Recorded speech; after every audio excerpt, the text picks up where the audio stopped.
बिस्मिल्लाहिर्रहमानिर्रहीम अस्सलाम वालेकुम सब भैन भराओ। नईम इकबाल की तरफों तुसीं देख रहे हो अपना चैनल नुमान दे हसगुले ते अज असीं बहुत प्यारी सब्जी लैके आए हैं। आलू मटर की रेसिपी तो बना के दिखावांगे।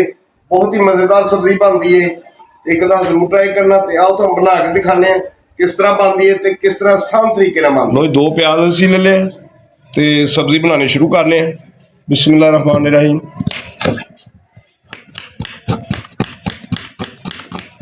तो प्याज ज़्यादा बरीक नहीं कटना ना ज़्यादा मोटा, दरम्याना जिहा। बर्तन असीं चुੱਲ੍ਹੇ धरा लिया ते अद्धा कप असीं घ्यो दा पावांगे। घ्यो जिहड़ा साडा जी 60 ग्राम है, ठीक है। ते एक चम्मच जीरे दा 10 सेकंड इहनूं भुन लांगे। असीं दो प्याज मीडियम साइज दे ले कढ़ाई पा देने।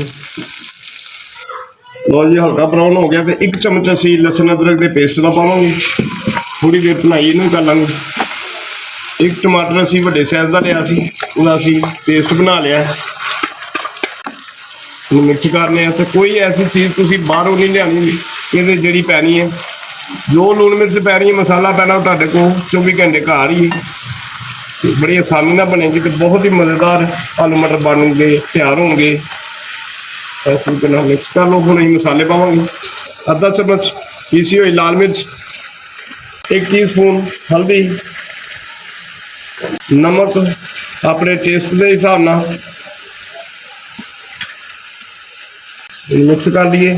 थोड़ी जी पकाई करने, फिर हल्का जा पानी लगाना असी ताकि मसाला साडा अच्छी तरह भुज जाए। थोड़ा जहा असी पानी पावांगे। बिस्मिल्लाह। इन्ना कुछ भुनाई करने वास्ते आधा किलो आलू असी लैके इस तरीके दे, ना ज़्यादा वड्डे ना ज़्यादा छोटे, इस तरीके दे कट लेने। हम असी ये आलू मसाले च पा देंगे ताकि भी अच्छी तरह मसाले च जज़ब हो जाए। आधा किलो आलू ने हम असी आलूआं नूं मसालिआं नूं सारे मिक्स करने। और नाज़रीन 3 तो 4 मिनट असी इसकी अच्छी तरह भुनाई कर लीए। तो जो भी कोई भी तुहानूं अगे भी मैं काफ़ी दफ़ा ये रेसिपियां दसिया है, कोई भी सब्जी है गोश्त है उसकी भुनाई अच्छी तरह करनी है। हम असीं इत्थे आगे आधा कप पानी का पावांगे। इनू असीं कवर कर देंगे 5 तो 6 मिनट वास्ते ताकि आलू साडे जिहड़े वो गल जान, हल्के जे हाफ गल जाएंगे। 5 तो 6 मिनट वास्ते ही कवर कर देंगे। बिस्मिल्लाह। माशाअल्लाह 6 तो 7 मिनट हो गए ने। जहाँ खुशबू तो बहुत ही ज़बरदस्त आ रही है। इस तरह मिक्स करके असीं हुण ये मटर पावांगे। 1.5 पा साडे कोल मटर सी ते तकरीबन पाइया इहदे दाने निकल आए ने। ते आधा किलो आलू ने, इहदे नाल बहुत ही ज़बरदस्त बनेगा। तुसीं मटर ज़्यादा भी कर सकते जी, आलू घटा भी सकते जी। असीं आधा किलो ते पाइया पाए तो जी असीं हुण इन्हां नूं दोवां नूं मिक्स कर लीए। दाल वाला कैसा कलर है, सबल सबल मटर। 2 मिनट भुनाई तो बाद असीं हुण 1 चमच सुके धनिए का पाउडर,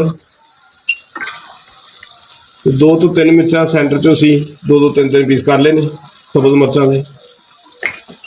हम असीं सारे मिक्स करांगे। मिक्स करके फिर तुहानूं दसदे हैं कितना पानी लगाना है। आधा कप असी पानी पावांगे। बिस्मिल्लाह। मिक्स कर लिए। लो जी पानी असी पाता है। थोड़ा जिहा सानूं घट लगदा सी, पौना कप असी पानी का पाया। असी हुण इहनूं 5 तो 6 मिनट वास्ते कवर कर देने। बिस्मिल्लाह। इस तरीके नाल बंद कर दो 5 तो 6 मिनट वास्ते। बिस्मिल्लाहिर्रहमानिर्रहीम। और माशाअल्लाह देख सकते जी भैनों ते भराओ, खुशबू तो कमाल है तो रंगत देखो। 10 तो 12 मिनट असी बिल्कुल हल्की आंच ते इनू पकाया।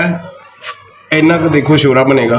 अगर तुसी होर घटाना चाहते तो इत्थे अग तेज़ करके 2 मिनट इनू तुसी पका लो, मगर सानू ना ज़्यादा शोरा ना घट है, ठीक है।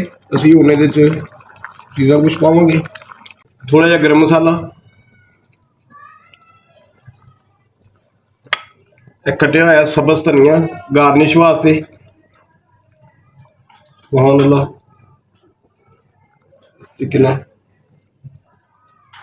ਤੇ ਮਾਸ਼ਾਅੱਲਾ ਚੁੱਲ੍ਹਾ ਅਸੀਂ ਬੰਦ ਕਰਤਾ। ਦੇ ਸਕਦੇ ਜੇ ਆਲੂ ਮਟਰ ਦੀ ਸਬਜ਼ੀ ਤੁਹਾਨੂੰ ਬਣਾ ਕੇ ਦਿਖਾਈਏ। ਅਗਰ ਤੁਹਾਨੂੰ ਥੋੜੀ ਜਿਹੀ ਵੀ ਚੰਗੀ ਲੱਗੀ ਹੈ ਤੁਹਾਨੂੰ ਲਾਈਕ ਕਰਨਾ, ਸ਼ੇਅਰ ਕਰਨਾ, ਕਮੈਂਟ ਕਰਨਾ, ਸਬਸਕ੍ਰਾਈਬ ਕਰਨਾ ਤੇ ਵੀਡੀਓ ਸਾਡੀ ਪੂਰੀ ਦੇਖਿਆ ਕਰੋ। ਐਸੇ ਤਰੀਕੇ ਨਾਲ ਬਣਾਉਣਾ ਬਹੁਤ ਹੀ ਮਜ਼ੇਦਾਰ ਬਣੇਗੀ। ਇਸੇ ਤਰ੍ਹਾਂ ਹੀ ਹੋਟਲਾਂ ਵਾਲੇ ਵੀ ਇਸੇ ਤਰ੍ਹਾਂ ਹੀ ਬਣਾਉਂਦੇ ਨੇ। ਇਹਦਾ ਟੇਸਟ ਵੱਖਰਾ ਹੀ ਨਜ਼ਰ ਆਉਂਦਾ ਤੇ ਟੇਸਟ ਇੰਝ ਹੀ ਆਉਂਦਾ ਇਹਨੂੰ ਸਲੋ ਅੱਗ ਤੇ ਪਕਾਓਗੇ ਤੇ। ਲਓ ਜੀ ਅੱਗੇ ਨਵੀਂ ਰੈਸਪੀ ਦੇ ਨਾਲ ਫਿਰ ਹਾਜ਼ਰ ਹੋਵਾਂਗੇ।